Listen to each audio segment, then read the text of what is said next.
यानंतरची बातमी कोकणातल्या राजकारणातली। रायगडमध्ये महाविकास आघाडीचे उमेदवार अनंत गीते आणि भास्कर जाधव यांच्यामध्ये असलेली नाराजी आता उघड झाल्याचं दिसतंय। गेल्या निवडणुकीमध्ये मी तटकरे नाही तर भास्कर जाधवांविरोधात लढल्याचं भर सभेत अनंत गीतेंनी सांगितलं। यानंतर भास्कर जाधवांनी अनंत गीतेंकडून माईक घेत असं बोलू नका, मी कधीही गद्दारी केली नसल्याचं सांगितलं। त्यामुळे या दोघांमध्ये असलेली नाराजी पुन्हा एकदा अनंत गीते यांच्या प्रचार सभेत उघड झालेली आहे।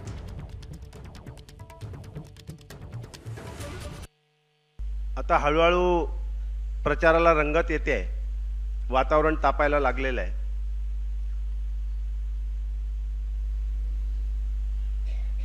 मागची लोकसभेची निवडणूक जी या मतदारसंघातून मी लढलो, त्या निवडणुकीत गुहागर मतदारसंघात मी तटकरेंच्या विरुद्ध नाही लढलो। गुहागर विधानसभा मतदारसंघात मी भास्करराव जाधवांच्या विरुद्ध लढलो। कारण तटकरेंचं इथं काय आहे?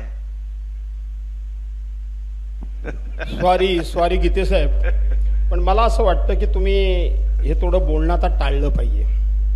याचं कारण असं, तुमचे हे जे खाली चेले चपाटे आहेत ते वेगळ्या अर्थानं प्रचार करतायत। काल आता माझ्या समोर सुद्धा दोन वक्त्यांनी सांगितलं की भास्कर शेठ गीतेंच्या विरोधात होते। मी कोणी विरोधात?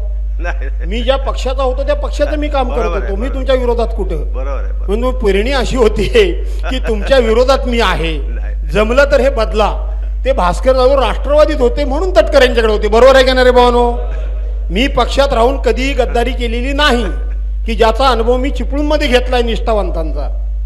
म्हणजे पैसे प्रभाकर शिंदेचे आणि मत रमेश कदमाना, ही निष्ठा माझ्याकडे नाही। तो कधीच कोणाच्या अंगावर जात नाही, कधीच कोणाच्या अंगावर गेलेलो नाही। आज सुद्धा राणेंची भाषणं जी काही चाललेत मतदारसंघामध्ये त्यावर मी भाष्य करत नाहीये, पण त्याच्यावर भाष्य कोण करतोय? धाडसानी रामदास कदम ज्या शब्दामध्ये टीका करतायत त्यांना कोण उत्तर देते?